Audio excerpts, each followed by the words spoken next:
Assalamualaikum warahmatullahi wabarakatuh. Alhamdulillah wassalatu wassalam ala Rasulillah amma ba'du.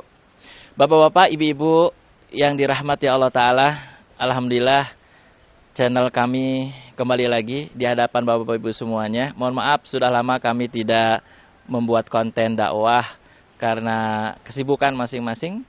Dari Pak Leader Afandi juga sibuk dengan usaha beliau hidroponik di Bandung dan sekitarnya ya. Jadi bagi bapak-bapak ibu-ibu yang ingin bekerja sama dengan beliau bisa langsung menghubungi di channel YouTube ini, bisa insya Allah. Ya kalau ada tanah nganggur mungkin ya atau lain sebagainya bisa. Nah ini sekedar informasi saja karena kami masing-masing memiliki kesibukan. Pak Leader Afandi juga punya kesibukan, saya juga, sehingga baru sekarang terwujud. Insya Allah ala kulli hal jamaah yang dirahmati Allah Ta'ala, yang penting dakwah tetap terus berjalan. Amin ya rabbal alamin. Baik bapak-bapak ibu yang dirahmati Allah Ta'ala, kalau kita membuka lembaran sejarah kehidupan Nabi dan para sahabat, maka akan dengan mudah kita bisa menyimpulkan bahwa yang mendominasi kehidupan Nabi dan para sahabat adalah kesederhanaan. Betul ya? Betul. Pasti.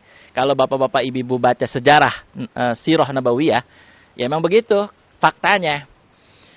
Misalnya sederhana dalam tempat tinggalnya, sederhana fasilitas yang ada di tempat tinggalnya, sederhana dalam pakaiannya, sederhana dalam makan dan minumnya, sederhana dalam sepatu dan sandalnya.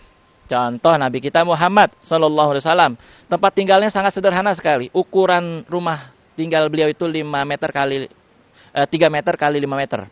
Kemudian alasnya itu pasir. Buat tidur alasnya tikar. Kemudian jamaah yang dirahmati Allah, juga ada sahabat-sahabat Nabi yang tidak punya tempat tinggal, sehingga tidurnya di masjid kalau malam. Kalau malam nginep di Masjid Nabawi, karena nggak punya tempat tinggal. Mereka terkenal dengan ahlu suffah. Mereka adalah orang-orang sahabat-sahabat Nabi yang tidak memiliki tempat tinggal. Jamaah yang Allah muliakan, kemudian kita lihat lagi, itu dari sisi tempat tinggal Nabi ya, sederhananya Masya Allah. Coba deh lihat lagi di dalam sejarah. Lalu, dalam pakaian, Nabi sering sekali menambal pakaian beliau yang bolong.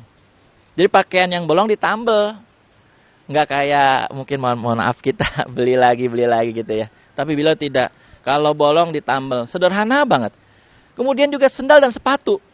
Beliau sering, sendalnya dan sepatunya sering disol. Karena sering, robek, mungkin jahitannya putus dan lain sebagainya. Beliau sol, sering ngesol. Kemudian makan dan minumnya. Makan dan minum beliau, Masya Allah, sederhana juga. Pernah 3 kali purnama, dapur beliau tidak ngebul, tidak masak, karena memang tidak ada yang bisa dimasak. 3 kali purnama jamaah yang dirahmati Allah. Ya beliau dapurnya nggak ngebul. Ya cuman makan kurma dan air putih. Udah gitu aja. Nah jamaah yang dirahmati Allah, begitu juga kehidupan sahabat Nabi Muhammad SAW. Sederhana. Ada sahabat Nabi, beliau ini pakaiannya cuma satu jamaah. Cuma satu yang dipakai, cuma sehelai. Jadi dalam seminggu pasti ada nggak keluar rumah. Kenapa? Nunggu pakaiannya kering, karena dicuci dulu.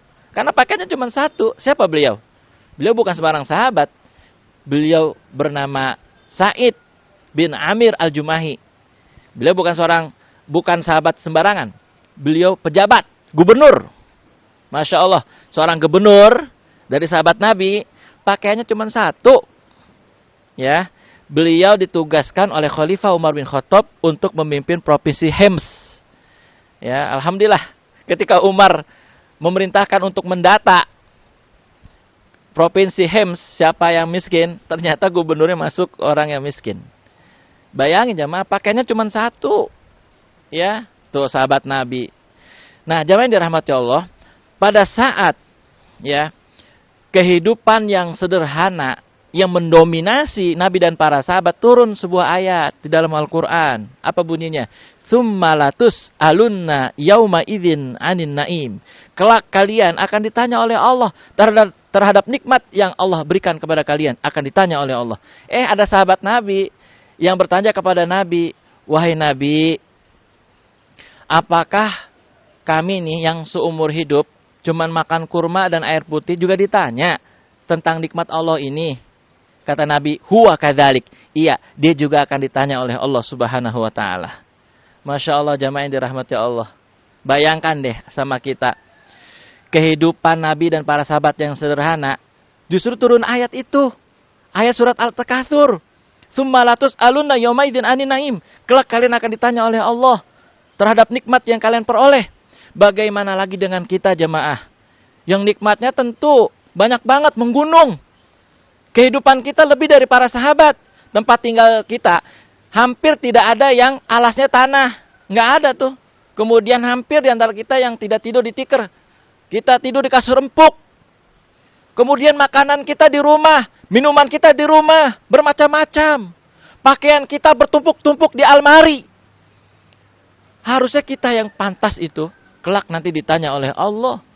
Lawang kehidupan Nabi dan para sahabat yang sederhana aja ditanya oleh Allah. Apalagi kita yang lebih dari Nabi dan para sahabat kehidupan kita ini. Fabi ayyi ala irabbikuma tukadziban. Nikmat Tuhan kamu mana lagikah yang kamu dustakan? Jamaah yang Allah muliakan, supaya kita selamat nanti di hari penghisaban, supaya kita diringanin hisabnya oleh Allah, maka ada 2 poin yang harus diajukan kepada diri kita sebelum itu diajukan di hadapan Allah Subhanahu wa taala. 2 poin itu yang pertama adalah min ainak tasabah. Dari mana engkau dapat nikmat itu? Dari mana rumah yang kamu dapat? Dari mana kendaraan yang kamu dapat? Dari mana pakaian yang kamu dapat? Dari mana uang yang kamu dapat? Dari jalan halalkah? Dari jalan haramkah? Atau dari jalan syubhat, remeng-remeng? Ditanya oleh Allah nanti. Ya. Kemudian yang kedua, yang penting yang harus kita ajukan pada diri kita sebelum diajukan di hadapan Allah Subhanahu wa taala, wa fima anfaqah. Untuk apa digunakan nikmat Allah itu? Untuk mengundang ridho Allah kah? Atau untuk mengundang murka Allah Subhanahu wa taala? Itu 2 poin itu jamaah yang harus kita ajukan selalu pada diri kita. Dari mana kita dapat nikmat Allah ini dan untuk apa kita gunakan nikmat Allah ini? Insya Allah kalau 2 hal ini selalu diajukan pada diri kita, kita akan selamat dan akan diringankan di hari penghisaban. Wallahu a'lam bishawab. Wassalamualaikum warahmatullahi wabarakatuh.